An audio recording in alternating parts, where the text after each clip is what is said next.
오늘 함께 은혜를 나누고자 하는 말씀은 사도행전 1장 1절부터 11절까지 말씀입니다. 제가 읽고 4절, 5절, 8절 이 세 절은 함께 읽겠습니다.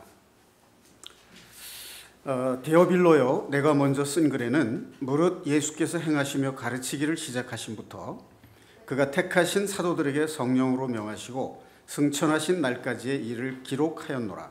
그가 고난받으신 후에 또한 그들에게 확실한 많은 증거로 친히 살아계심을 나타내사 40일 동안 그들에게 보이시며 하나님 나라의 일을 말씀하시니라. 함께 봉독하시겠습니다. 사도와 함께 모이사 그들에게 분부하여 이르시되 예루살렘을 떠나지 말고 내게서 들은 바 아버지께서 약속하신 것을 기다리라. 요한은 물로 세례를 베풀었으나 너희는 몇 날이 못되어 성령으로 세례를 받으리라 하셨느니라. 그들이 모였을 때 예수께 여쭈어 이르되 주께서 이스라엘 나라를 회복하심이 이때니이까 하니 이르시되 때와 시기는 아버지께서 자기의 권한에 두셨으니 너희가 알 바 아니요.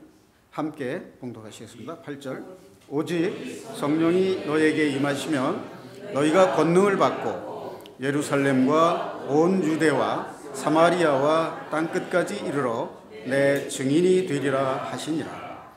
이 말씀을 마치시고 그들이 보는데 올려져 가시니 구름이 그를 가리어 보이지 않게 하더라.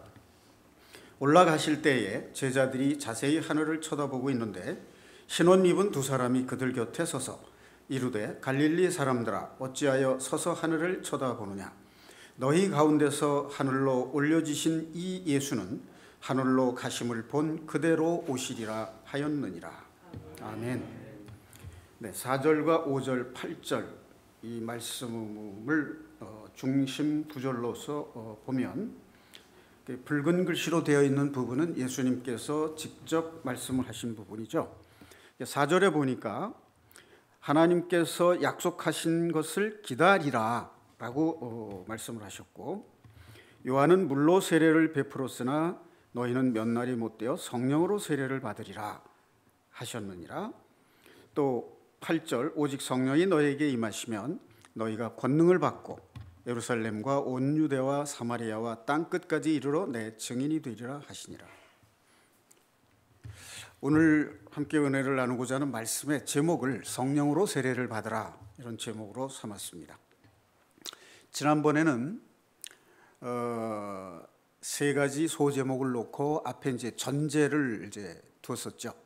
말씀과 기도로 거룩하여짐이라 하는 이제 전제를 두고, 첫 번째는 마음을 새롭게 한다는 것이 무엇인가, 이제 그리스도 안에서 새 마음을 품으라 라는 제목으로 이제 설교를 했었는데, 두 번째는 복음이라는 것이 무엇이냐, 그리고 세 번째는 그리스도 안에 있다는 것이 무엇인가 하는 것을 한 세 가지 정도씩 정리해서 성경 말씀을 상고해 보았습니다.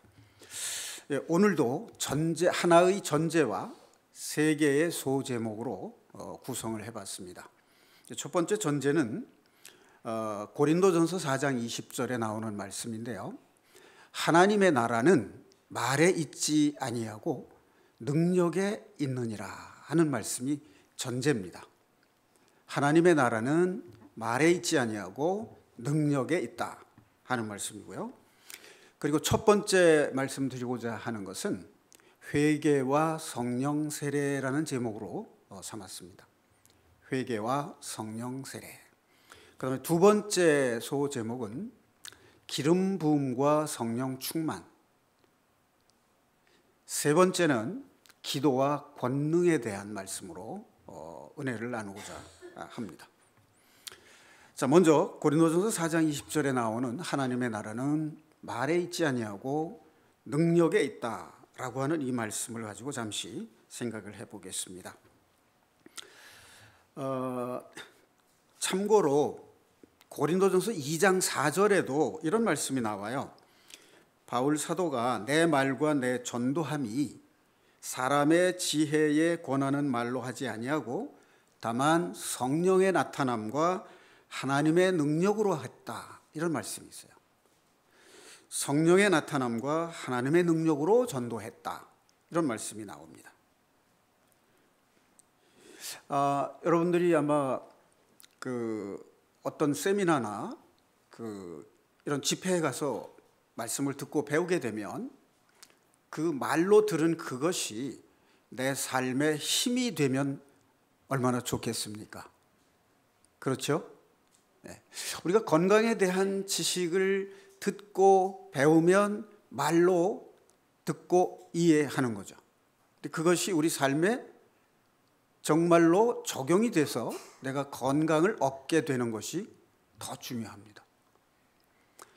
그러니까 일터에서 석세스 아카데미에서 아주 훌륭한 교육 시스템을 가지고 이제 공부를 하고 배웁니다.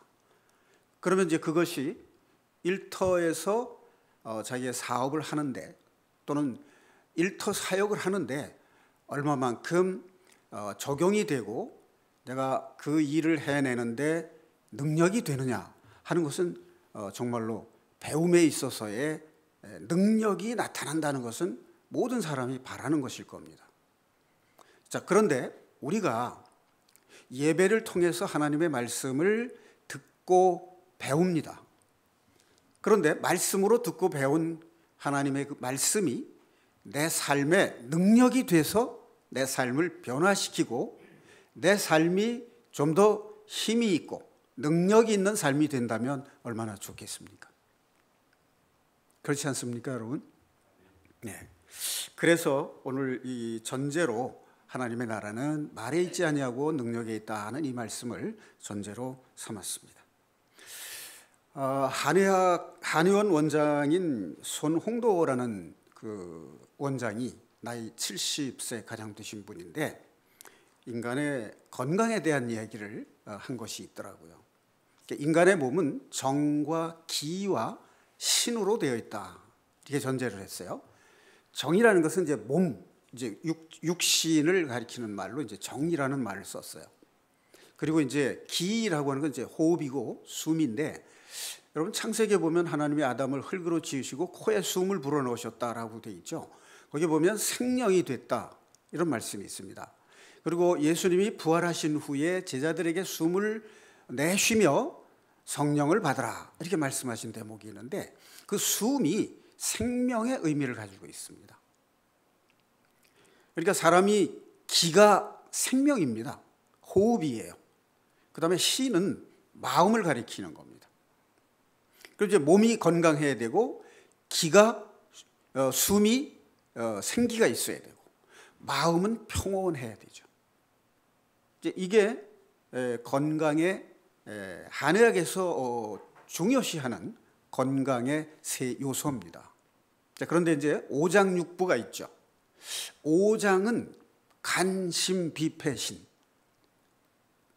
간과 심장과 비장과 폐와 신장, 그게 이제 오장이에요. 그다음에 육부는 소장, 대장, 위장, 그다음에 담낭, 그다음에 삼초, 방광, 이걸 이제 육부라고 하는데 오장은 음기를 가지고 있는 거예요.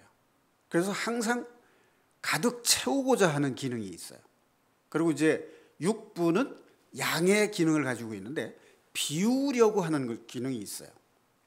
오장육부는 비울 때 편안하고 채울 때 힘이 나는 거라고 그래요. 그러니까 잘 비우고 잘 채워야 된다는 거죠. 예를 들어서 이제 음식을 먹고 채웠잖아요. 그러면 그걸 이제 소화를 시켜서 비워내야 건강하다는 거죠. 그리고 이제 다시 때가 되면 채워야 힘을 얻는다는 거예요. 예를 들면 새벽 5시부터 7시 사이에는 이 대장이 비워내야 하는 시간이라고 그래요. 그래서 사람들이 이제 잠에서 일어나면 소대변을 통해서 배설을 합니다. 그럼 이제 7시부터 9시경에는 위장에서 음식을 먹음으로써 장기를 채워야 기운을 얻는 거예요. 그래서 이 비우고 채우는 일을 잘 하는 것이 건강을 유지하는 일이다. 이제 이렇게 얘기합니다. 그러면 이제 정은 몸이니까 음식을 양식으로 먹어야 돼요. 그리고 이제 기는 호흡이니까 숨을 들이쉬고 내쉬어야 되는 거죠. 이게 호흡법만 잘해도 건강을 유지할 수 있다라고도 얘기합니다. 들숨과 날숨을 천천히 이제 호흡을 함으로써, 복식 호흡을 함으로써 몸에 불필요한 것들을 태워 없애는 그런 효과가 있다라고 또 얘기를 합니다. 그다음에 쉬는 마음을 의미하는 것인데, 마음이 편안해야 몸이 건강하죠.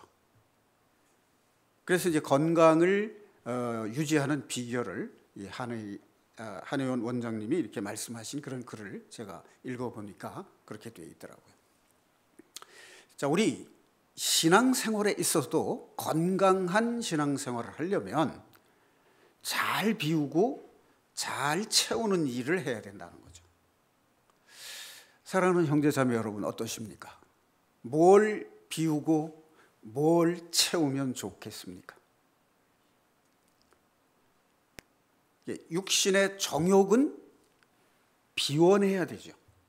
욕심은 비워내야 됩니다. 그 대신에 말씀과 기도는 채워야 돼요. 기도로 채우는 것은 성령입니다. 말씀이 내 삶의 기도가 될 때 그 말씀과 기도 사이를 연결하는 것이 성령님의 역사하심이에요. 그러니까 우리는 말씀에는 익숙한데 기도와 성령을 통해서 성령의 통치를 받는 삶에 대해서는 우리가 눈으로 보이지 않는 것이기 때문에 조금 소홀할 수도 있습니다. 근데 신앙생활은 인간의 지혜로 하는 것이 아니라 성령의 능력을 받아서 하는 것입니다.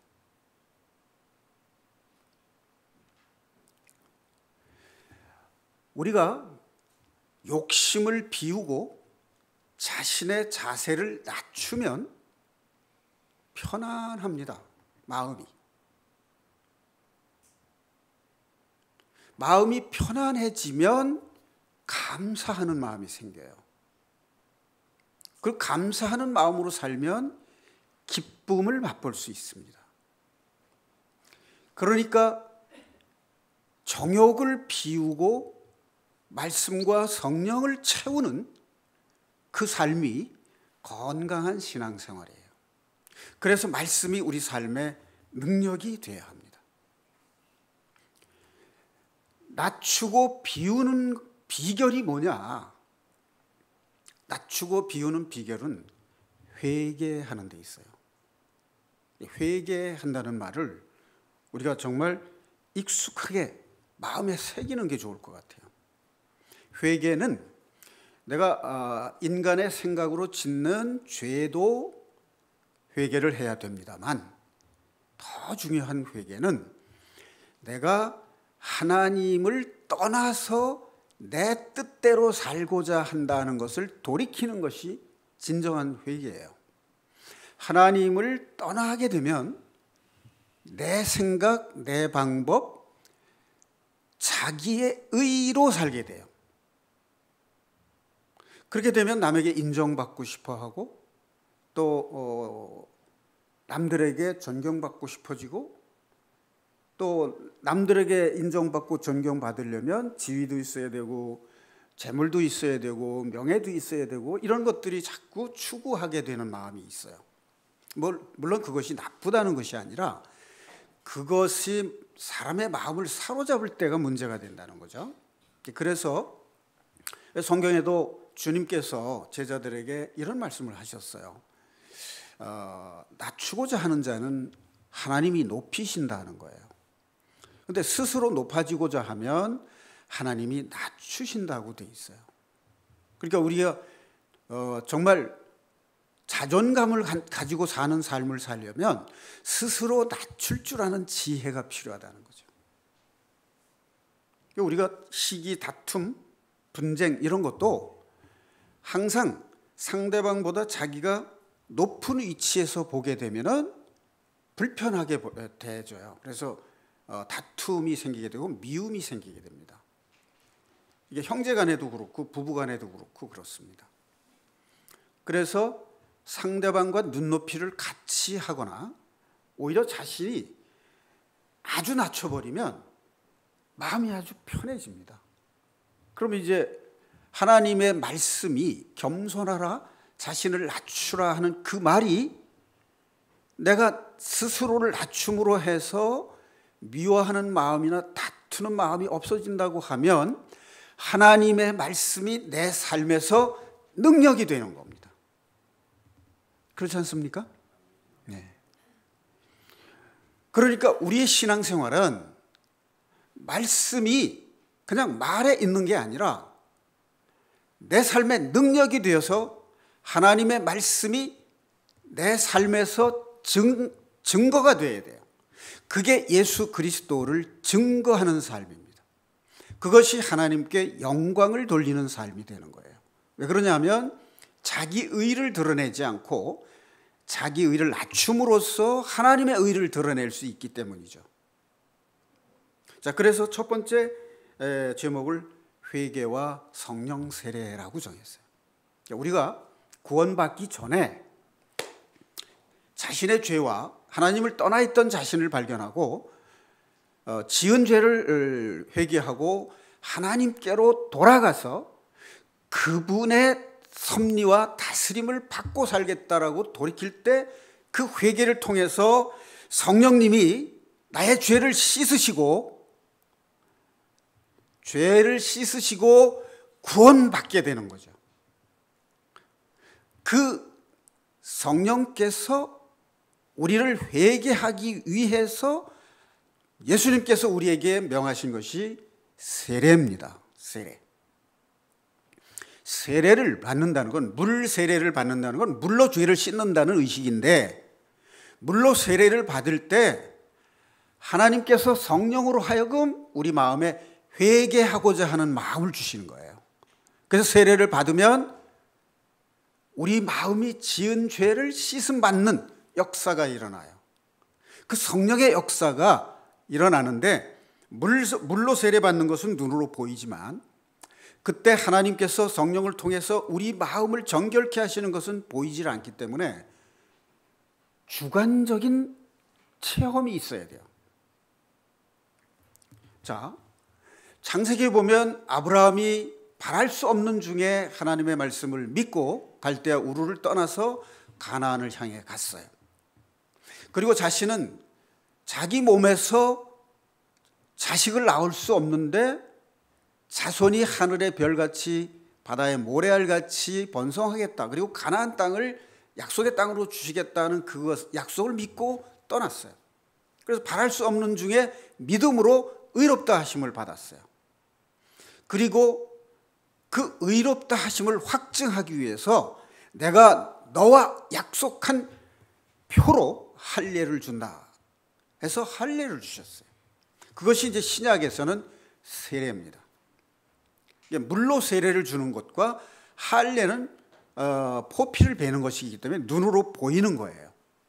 그런데 이제 오늘 주님께서 몇 날이 못 돼서, 그러니까 40일 동안, 부활하신 후 40일 동안 제자들과 함께 하시고 오순절날 성령이 임했으니까 열흘 후가 되는 거죠.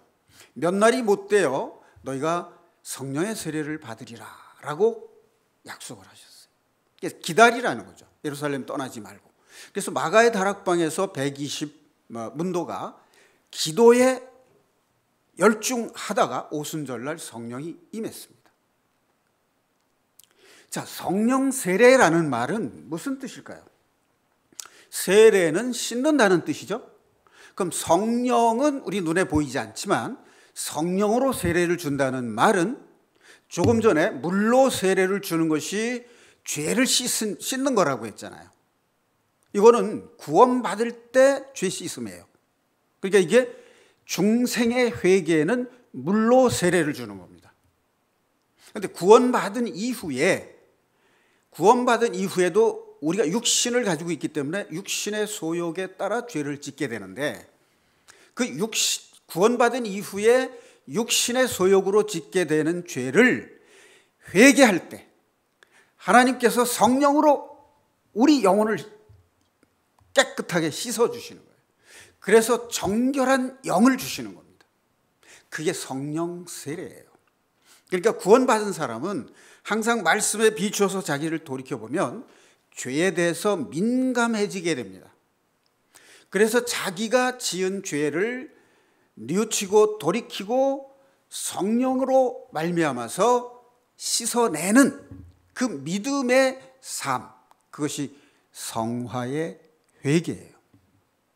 그러니까 회개에는 중생의 회개와 성화의 회개가 있는 겁니다.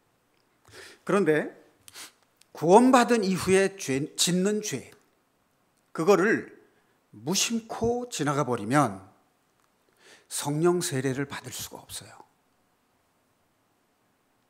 구원받은 이후에도 육신의 소욕으로 인해서 묻어 들어오는 실수와 잘못과 죄, 그거를 민감하게 의식을 하고 자기의 죄를 회개할 때 성령의 세례를 주시는 거예요. 물과 피, 예수님이 세례 요한에게 물로 세례를 받았어요. 그리고 십자가에서 자신의 피로 죄인들의 죄를 속량하셨어요. 그럼 물과 피가 그리스도를 증거하는 겁니다. 그런데 예수님이 부활 승천하신 후에 성령이 임하면서 성령이 우리의 죄를 깨끗하게 씻음으로 해서 우리 속에 그리스도를 증거하는 것이 나타나는 거예요. 그래서 증거하는 이는 셋이에요. 세 분인데, 셋인데 한 분이에요. 물과 피로만이 아니라 성령으로 그리스도를 증거하느니라. 그러니까 우리 안에 그리스도의 형상이 이루어지는 겁니다. 창세기 1장 26절에 보면 우리가 우리의 형상에 따라 그 모양대로 사람을 만들자, 이렇게 삼위 하나님께서 의논하는 장면이 나옵니다. 여러분, 우리의 형상대로 할 때 그 형상이 뭐라고 생각하십니까, 여러분들? 우리가 우리의 형상대로 형상에 따라 그 모양대로 사람을 만들자. 그럼 사람이 누구의 모양대로 지음을 받았다고요? 하나님의 형상대로. 근데 그 형상이신 분이 요한복음에 보면 육신을 입고 이 땅에 오셨다고 돼 있죠. 그 형상이 누구냐면 예수 그리스도세요. 예수 그리스도의 형상대로 우리가 지음을 받은 거예요. 그게 아담의 모습이잖아요. 그런데 두 번째 아담으로 오신 예수님, 고린도전서 15장 45절에 보면 아담과 그리스도를 비교한 내용이 나와요. 그러면 이제 아담으로 지음을 받은 우리가 그리스도의 형상으로 재탄생, 재창조가 되어야 되는 거예요. 그게 새로운 피조물이 되는 겁니다. 그게 성령 세례가 없이는 안 되는 거예요. 성령 세례가 없이는 그리스도의 형상을 닮을 수가 없습니다. 회개가 없이는 성령 세례를 받을 수가 없어요. 성령 세례는 우리의 영을 죄로부터 씻는 것인데 회개 없이 어떻게 성령 세례를 받을 수 있겠어요? 그래서 회개와 성령 세례라고 하는 첫 번째 소제목으로 택한 겁니다.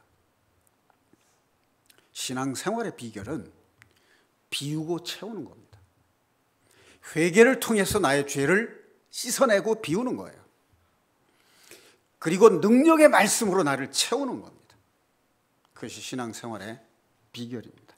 구원받은 이후의 신앙생활의 비결은요, 내가 노력으로 해서 나의 결단으로 뭘 하겠다고 할 때 그 진심으로 그걸 해보려고 했던 사람은 그것이 할 수 없다는 것을 깨닫게 돼 있어요.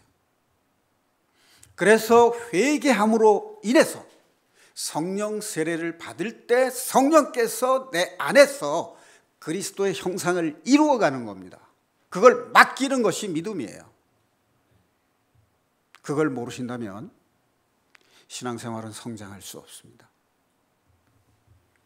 자, 그 다음에 두 번째, 기름 부음과 성령 충만에 대해서 말씀을 드리겠습니다. 자, 이 메시아라는 이 이름, 예수 그리스도는 메시아로 처음에 오셨고 또 재림하시는 메시아로 오십니다. 이 메시아는 히브리어로 기름을 붓다의 뜻이에요.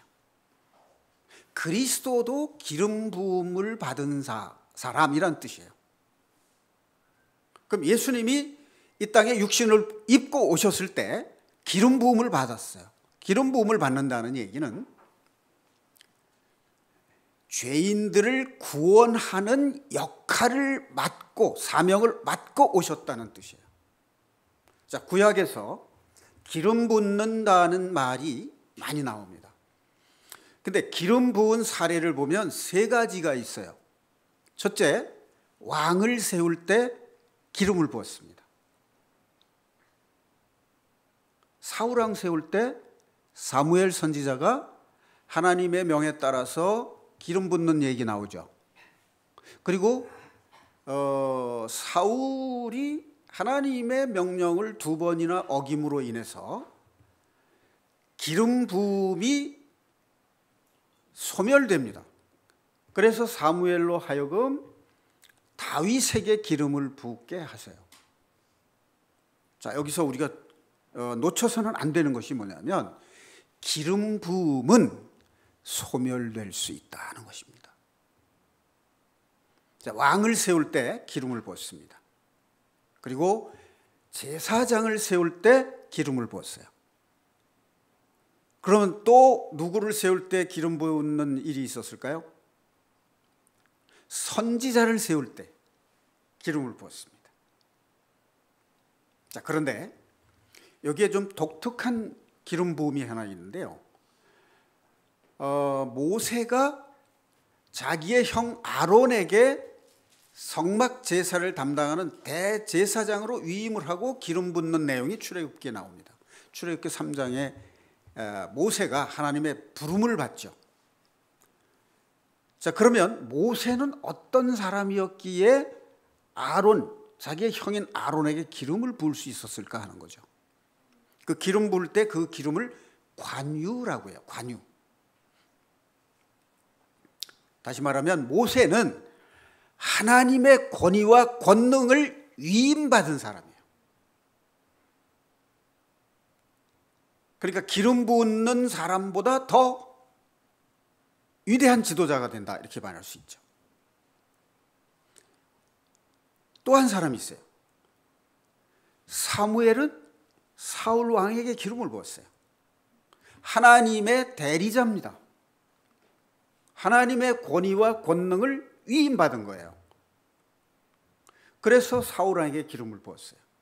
근데 사울 왕이 하나님의 말씀을 거역해서 사무엘이 슬퍼하고 있을 때 내가 기름 부음을 거두려고 하는데 너는 어찌하여 슬퍼하고 있느냐. 이새의 집을 찾아가라. 이렇게 명하시는 대목이 나옵니다. 자, 그런데요,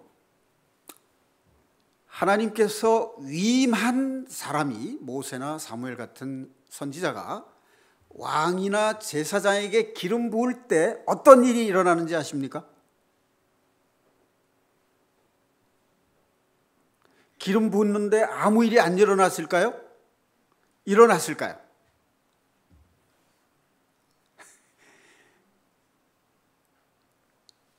성령이 충만했다는 기록이 나와요. 여호와의 영이 크게 임했다.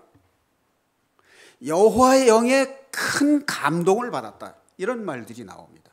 사사시대에도 하나님이 이스라엘 백성들이 우상을 숭배하고 하나님 말씀에 순종하지 않아서 내버려 두면 이민족이 침략을 해서 고통을 겪고 부르짖으면 사사를 세우셨어요. 삼손 같은 사사를 세웠을 때 사사로 세우고 기름 부을 때 성령이 충만했다, 그런 기록이 나와요.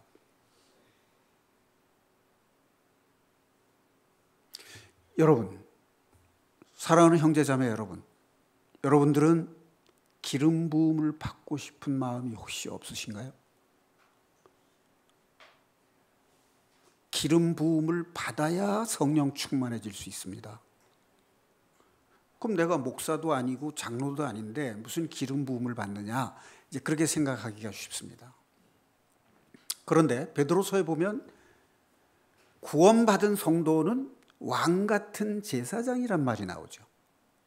우리는 하나님이 임재하시는 지성소에 들어갈 수 있는 제사장이에요. 그러니까 제가 말씀드리고 싶은 것은 회개를 통해서 성령 세례를 받으면 그 다음 차례가 기름 부음을 받아야 되는 차례다는 얘기입니다. 내가 우리 가정의 선교사예요. 남편도 가정의 선교사고 아내도 가정의 선교사예요. 아이들과 아이들의 친구, 이웃에게 복음을 전하는 선교사다, 그런 얘기예요. 그것이 소명이라고 믿으면 하나님께서 기름 부음을 주시는 거예요. 아까 회개하고 성령 세례를 받았잖아요. 그럼 내가 일터에서 사업을 하면서 그 사업을 통해서 내가 복음을 전하고 하나님의 복음, 하나님 나라의 복음을 전하는 일을 할 때 소명을 가지고 있는 거예요. 그 일에 충실한 마음을 가질 때 성령께서 인도하시고 기름을 붓는 겁니다.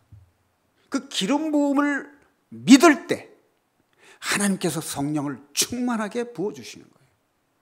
믿으십니까? 믿지 않으면 기름을 부어주시지 않습니다. 각 사람은 교회 안에서 각각 자기에게 주어진 은사대로 소명받은 사람들이에요. 그 일에서 내가 맡은 역할에 봉사하고 헌신하는 마음으로 교회의 덕을 세우는 그 삶을 실천하면 하나님이 그 사람에게 기름을 부으십니다. 기름을 부으실 때 성령이 충만하게 임하시는 거예요. 우리 말씀을 듣고 배웠으면 내가 회개를 통해서 성령 세례를 받고 내가 지체로서 소명을 감당하고자 하는 믿음을 가질 때 기름 부음을 받고 성령 충만한 삶을 산다면 내가 하나님의 능력으로 사는 하나님의 사람이 되지 않겠습니까? 이런 때 한번 아멘 하셔도 좋습니다. 그렇지 않습니까? 이제 능력으로 살아야 돼요. 그냥 듣고 배우고 가서 잊어버리고 지식으로만 가지고 있으면 능력이 안 됩니다. 회개의 기도를 통해서 성령 세례를 받아야 돼요. 기도는요, 조금 이따 말씀드리겠습니다마는 기도는 호흡이라고 하는 말이 있잖아요. 호흡이 숨을 쉬는 건데 기도 안 한다는 얘기는 숨을 안 쉰다는 얘기가 되는 거죠. 그 숨을 안 쉬면 어떻게 살겠어요? 영이 죽는다는 의미가 되는 거예요. 그 다음에 기도를 또 대화라고도 합니다. 하나님과 나와의 교제이기 때문에 하나님의 말씀을 듣고 내 생각을 아뢰고 하는 것이 대화잖아요. 그러니까 이 기도라는 것은 하나님과 나와의 인격적인 만남과 교제가 이루어지는 거예요. 그게 이루어지지 않으면 어떻게 하나님과 나 사이가 아버지와 자녀 관계가 될 수 있냐고요. 그럼 아버지와 자녀 간의 의사소통이 안 된다면 말이 되느냐 그 말이죠.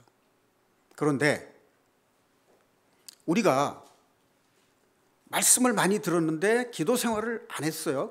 그래서 기도가 낯설고 잘 안 돼요. 단 5분을 넘기기가 힘들어요. 그렇다면 이건 심각한 문제예요. 그냥 넘어갈 일이 아니에요. 기도는 훈련 받아야 합니다. 그리고 기도는 운동입니다. 한 번 하고 마는 게 아니에요.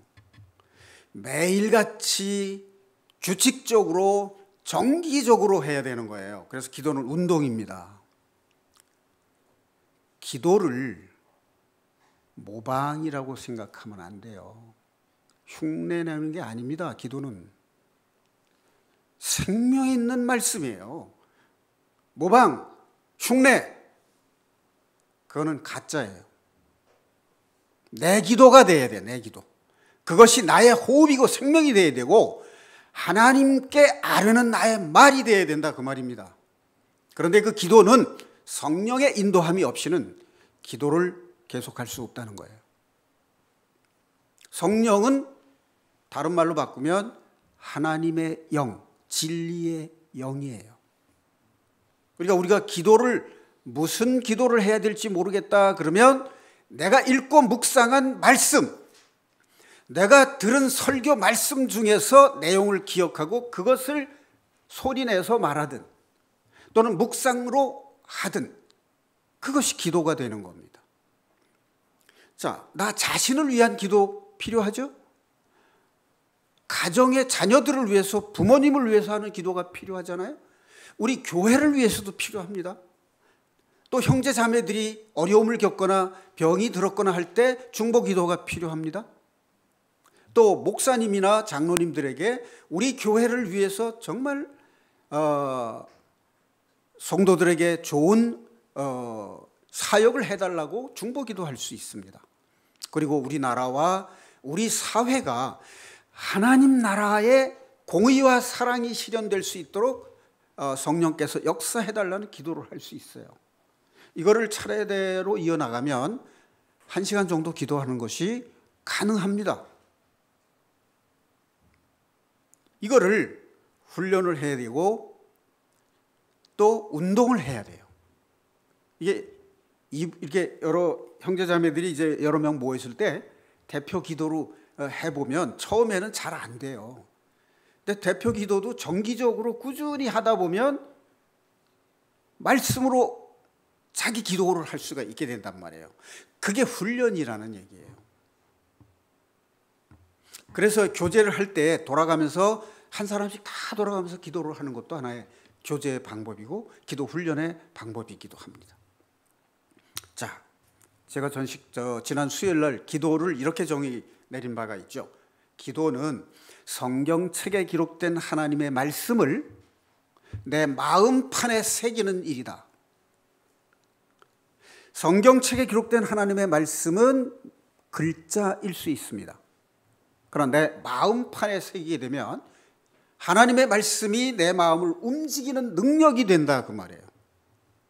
그게 기도예요. 책에 기록된 하나님의 말씀이 아니라 내 마음에 기록된 하나님의 말씀, 그것이 기도가 되어야 된다 하는 말입니다.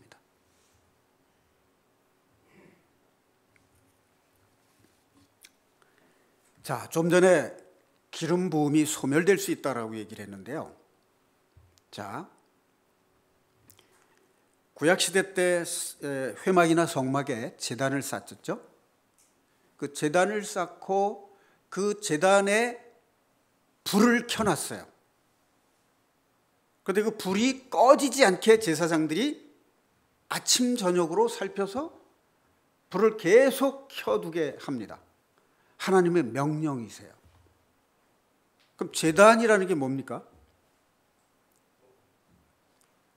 제단은 하나님의 이름을 두신 곳이에요. 인격적인 하나님이 임재하시는 곳이 제단이에요. 그럼 그곳에 불을 꺼지지 않게 계속해서 불을 켜두라는 얘기인데 그때 그 불이 무엇을 말하는 건지, 무엇을 상징하는 건지? 성령을 상징하는 겁니다. 성령을 소멸치 말라는 거예요. 제단에 불을 꺼뜨리지 말라는 거예요. 그건 제사장의 직무유기입니다. 우리 기도 안 하면 왕 같은 제사장인 우리들의 직무유기예요. 죄입니다. 기도하지 않는 거.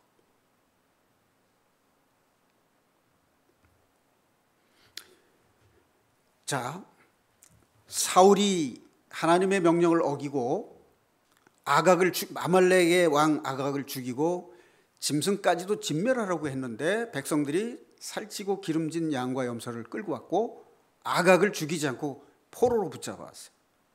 명령 어겼죠. 그 다음에 사울왕이 블레셋을 치고 승리한 다음에 승리의 기념비를 세웠어요. 누구를 위해서? 자신의 의를 위해서 세웠단 말이에요. 하나님의 의를 드러내고 하나님의 영광을 드러내야 할 왕이 자기 의로 기념비를 세웠단 말이에요. 승전비를. 그래서 하나님이 기름 부음을 거두신 거예요. 자, 시편 51편 11절에 보면 다윗이 우리아의 아내 밧세바를 간음하고 범죄했을 때 나단 선지자가 지적함으로써 그는 회개를 하고 눈물을 흘리는데 주 앞에서 나를 쫓아내지 마시고 주의 성령을 거두지 마소서라고 기도합니다. 벌 내리지 말아달라고 기도하지 않았어요.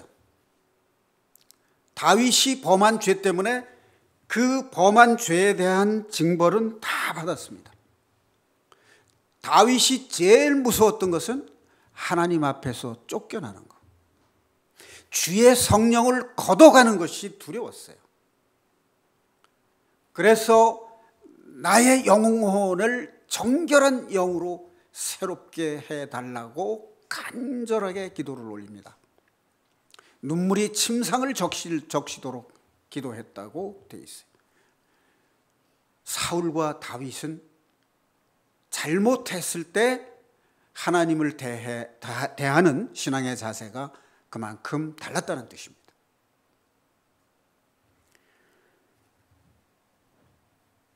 자, 우리가 전에 에스겔서 36장 26, 27절에서 하나님께서 이스라엘 백성들을 바벨론의 포로로 잡혀서 70년 동안 고생을 시키시고 벌을 주신 다음에 다시 예루살렘으로 회복해서 그들에게 하나님의 영을 부어주신다는 내용이 나와요. 그 앞전에 요엘 선지자를 통해서 또 영을 부어주신다는 말이 나옵니다. 요엘서는 구약의 성령전이라고 이렇게 얘기합니다. 그런데 오순절 사도행전 2장에 보면 오순절 성령께서 강림하실 때 베드로가 그 요엘서 2장 27, 28절 말씀을 인용을 해요. 그래서 성령 강림에 대한 설교를 합니다. 오순절 설교. 그래서 한 번에 3,000명이 구원을 받는 역사가 일어납니다. 베드로가 성령을 받기 전에 예수님께서 12 제자에게 권능을 주셨어요. 그래서 베드로와 요한이 성전 미문으로 기도하러 올라갈 때 미문 앞에서 구걸을 하던 거지가 있었는데 뭘 원하느냐, 내게 은과 금은 없으나 내게 있는 것으로 너에게 주노니 나사렛 예수 그리스도의 이름으로 일어나라 하고 오른손을 붙잡아서 일으키니까 다리에 힘이 생겨서 걷기도 하고 뛰기도 했다라는 얘기가 나옵니다. 성령 강림하기 전에도 주님께서 제자들에게 권능을 주셨어요. 그런데 여기 보면 성령 강림 이후에 베드로가 오순절 설교를 통해서 3,000명이 구원받는 역사가 나타나고 하나님의 권능이 나타납니다. 그리고 사도행전 19장에 보면 바울 사도가 에베소 교회에 갔을 때 이방인들이 믿었는데 성령을 받지 못했다는 거예요. 그래서 안수하니까 성령이 임했다라는 말씀이 나옵니다. 그런데 그 아래에 보면은 이런 말이 나와요. 하나님이 바울의 손에 능력을 주셨다는 거예요. 그래서 그가 몸에 지니고 있던 손수건이나 앞치마를 병든 사람에게 얹으면 병이 낫다는 거예요. 하나님이 그렇게 오순절 성령 강림 이후에 그런 권능을 주셨습니다. 자, 우리가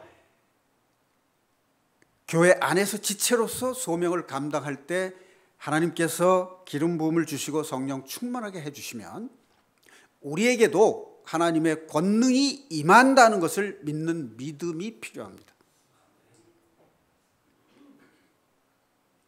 자, 우리가 생활할 때 대인관계에서 오는 마음의 상처를 받을 수 있어요. 자, 그런데 구원받은 성도가 믿지 않는 이방인들과 똑같이 마음의 상처를 안고 괴로워한다면 하나님 보시기에 불쌍하잖아요. 구원받은 우리가 하나님의 말씀으로 치유할 수 있어야죠. 그게 하나님의 말씀의 능력이고 우리 마음에 하나님의 권능을 통해서 우리 마음의 상처를 치유할 수 있는 능력이 우리한테 있지 않습니까?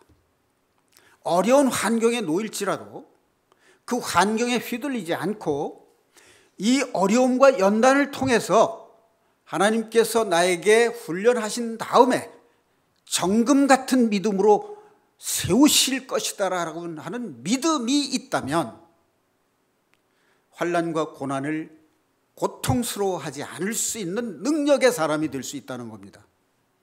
말씀이 우리 삶의 능력이 됨으로써 환난과 핍박을 이길 수 있는 성도,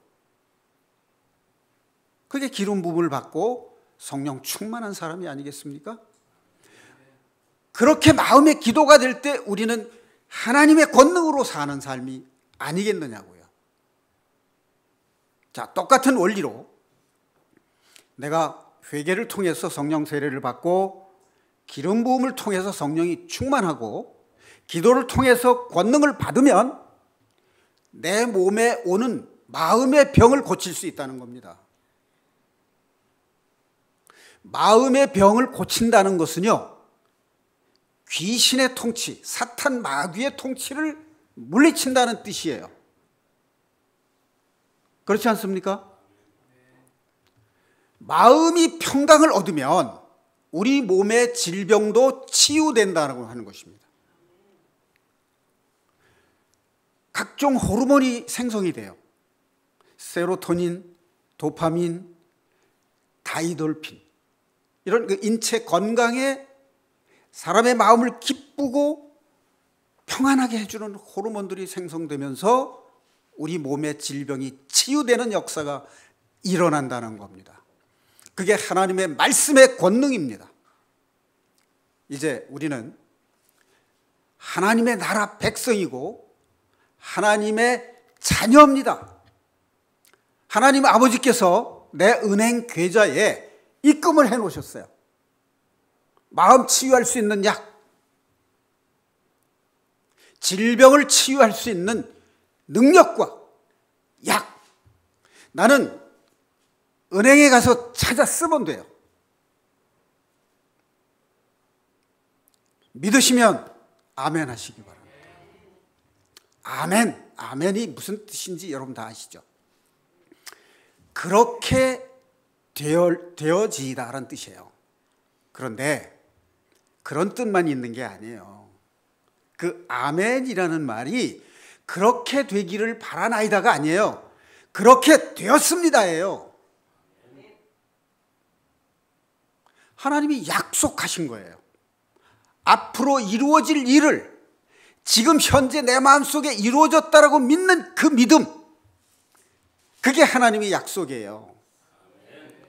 그거를 예수 그리스도 이름으로 선포할 때 우리 마음의 상처가 치유되고 우리 마음을 지배하고 있는 사탄이 물러가고 우리 마음의 병이 몸의 병이 돼서 고통스러운 그 질병이 치유될 수 있다라고 하는 이 믿음을 가지는 것, 그것이 하나님의 말씀의 능력입니다.